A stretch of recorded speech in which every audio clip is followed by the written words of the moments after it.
ഈ മഴ ഇങ്ങനെ പെയ്തുകൊണ്ടിരുന്നാൽ ശരിയാവില്ലല്ലോ. പണം മുഴുവൻ പോവുമല്ലോ. ഇന്നത്തെ മുഴുവൻ കഷ്ടപ്പാടും വെറുതെയാവും. പെട്ടെന്ന് യശ്പാലിന്റെ കണ്ണ് സൈഡിൽ കിടക്കുന്ന ബോധമില്ലാത്ത പെൺകുട്ടിയിലേക്ക് പോയി. ഇവളെ കണ്ടാലറിയാം ഏതോ വലിയ വീട്ടിലെ കുട്ടിയാ. ഇല്ലില്ല, ശ്വാസമുണ്ടല്ലോ, പൾസും ഉണ്ട്. എന്തൊരു മണമാണിത്! ദൈവമേ, ഇങ്ങനെ മണക്കണമെങ്കിൽ ഇവളെ എത്ര കുടിച്ചിട്ടുണ്ടാവും. ആരെങ്കിലും എന്നെ ഇപ്പൊ ഇവളുടെ കൂടെ കണ്ടാ മതി. ഈശ്വരനാണെ ഞാൻ പെടും. പക്ഷെ ഇവളെങ്ങനെ രാത്രിയിൽ ഒറ്റയ്ക്ക് വിടാൻ പറ്റില്ലല്ലോ. ഇനിയിപ്പോ എന്തു ചെയ്യും?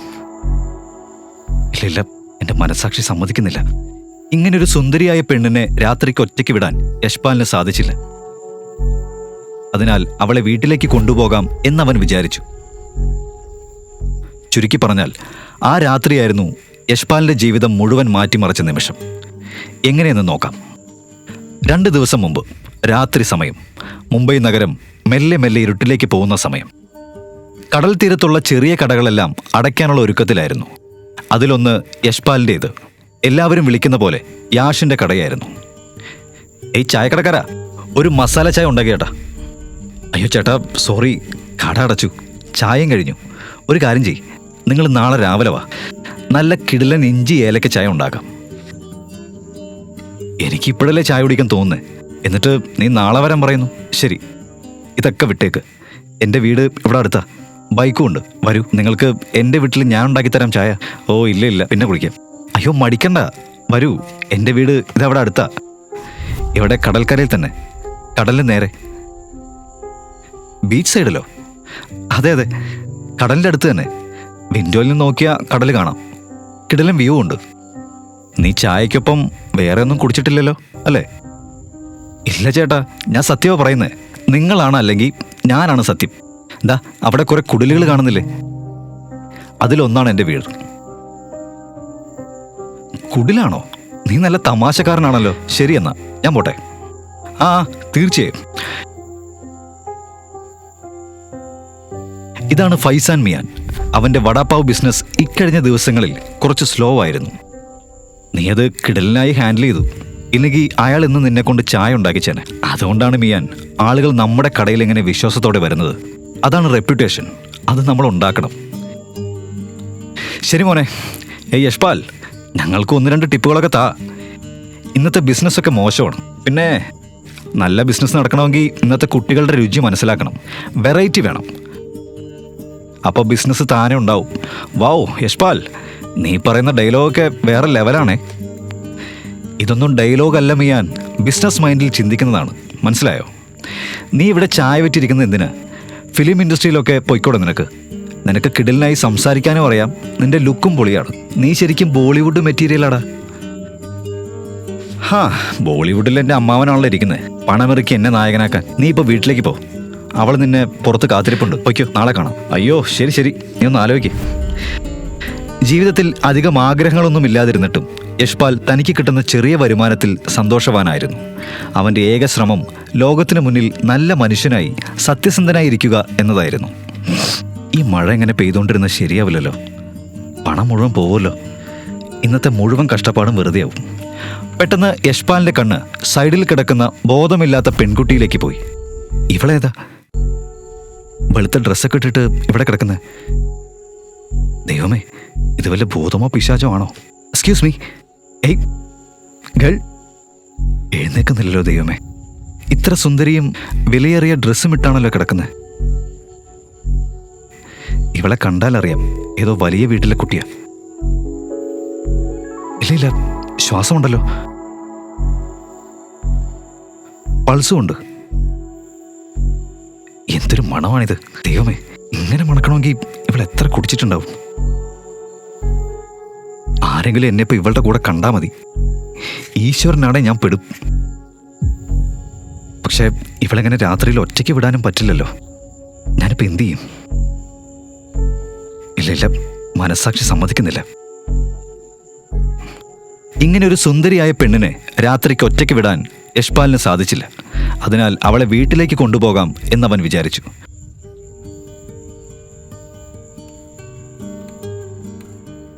പക്ഷേ ആ രാത്രി യശ്പാലിന്റെ ജീവിതം മുഴുവൻ മാറി മറഞ്ഞു. എങ്ങനെയെന്ന് നോക്കാം.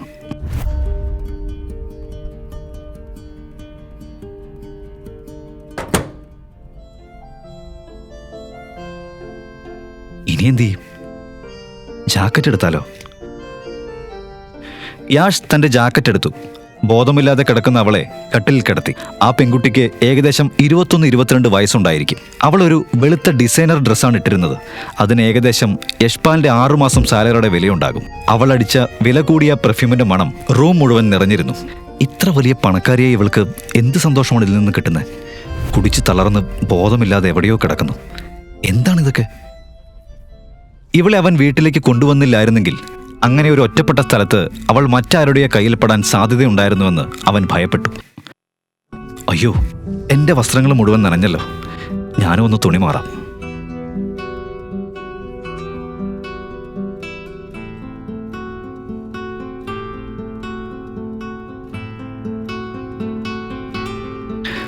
റൂം മുഴുവൻ നിന്റെ മണമാണ്.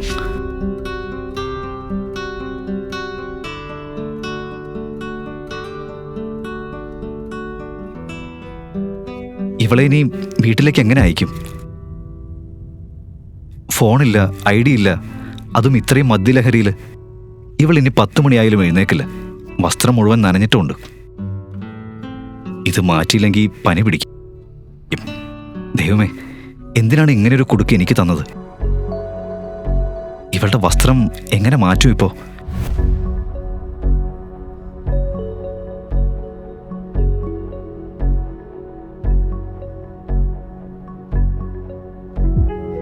എന്ത് ചെയ്യും ഞാൻ?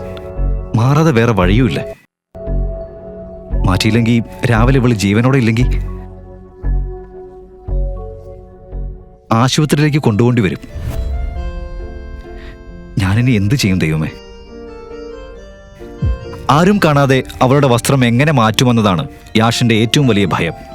ആരെങ്കിലും കണ്ടാൽ യാഷിന്റെ പേര് പോവും. അങ്ങനെ സംഭവിച്ചാൽ അവൻ ചായക്കട അടച്ച് ഗ്രാമത്തിലേക്ക് തിരിച്ചു പോകേണ്ടി വരും.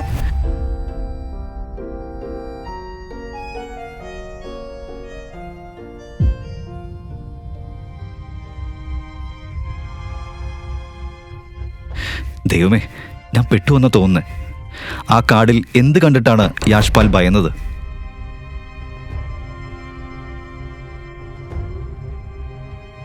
രാത്രി 2:30-ക്ക് ആരാണ് വാതിൽ മുട്ടുന്നത്? വാതിൽ തട്ടിയത് കേട്ട് യാഷിന്റെ ഉത്കണ്ഠ കൂടി. പരിചയമില്ലാത്ത പെൺകുട്ടി ഒപ്പമുണ്ടെന്ന് ആരെങ്കിലും കണ്ടാൽ വലിയ പ്രശ്നമുണ്ടാകും എന്നതായിരുന്നു അവന്റെ ഭയം. യശ്പാൽ സാറേ,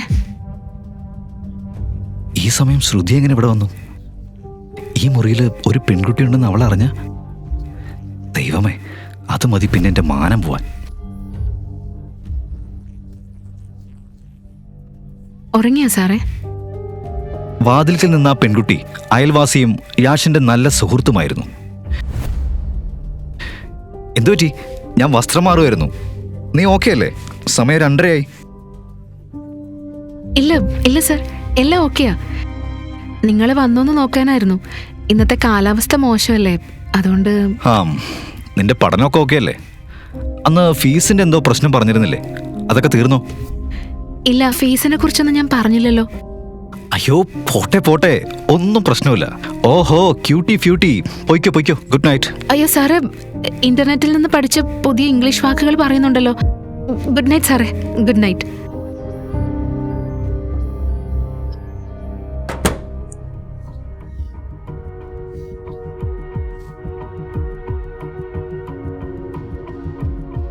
നീ എങ്ങനെ കറക്റ്റ് എൻ്റെ മുന്നിൽ വന്ന് പെട്ടത്?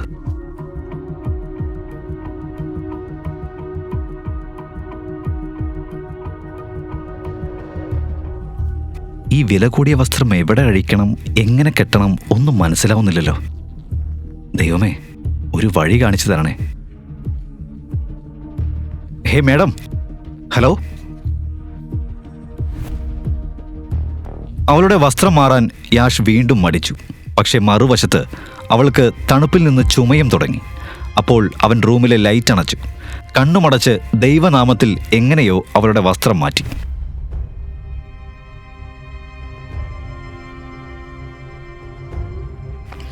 ദൈവമേ,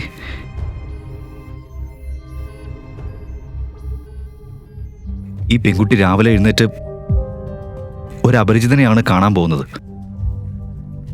അപ്പോൾ ഇവൾ നിലവിളിക്കും, നേരെ എന്നെ അടിച്ച് താഴോട്ട് വിടും. ദൈവം എല്ലാം കാണുന്നുണ്ടല്ലോ. ഞാൻ നല്ലത് മാത്രമേ ചെയ്തിട്ടുള്ളൂ.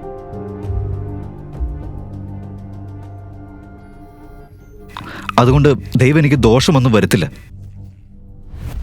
ഈ നല്ല കാര്യം ചെയ്തതിന് മാഡം എനിക്ക് പ്രതിഫലം തരുമായിരിക്കും. എനിക്ക് വിശ്വാസമുണ്ട്. അതായത് എന്നിൽ ഇംപ്രസ്ഡ് ആയിട്ട് അവൾ എന്നെ വിവാഹം കഴിച്ചാലോ? അതും സംഭവിക്കാലോ. ആ കാർഡ് കണ്ടപ്പോൾ തന്നെ യാഷിന് മനസ്സിലായി അത് സാധാരണ കാർഡല്ലെന്ന്. ഇന്റർനെറ്റിൽ വായിച്ചതുപോലെ അത്തരത്തിൽ കാർഡുകൾ ബാങ്കിൽ 100 കോടിയിലധികം ബാലൻസ് ഉള്ളവർക്ക് മാത്രമേ കൊടുക്കാറുള്ളൂ.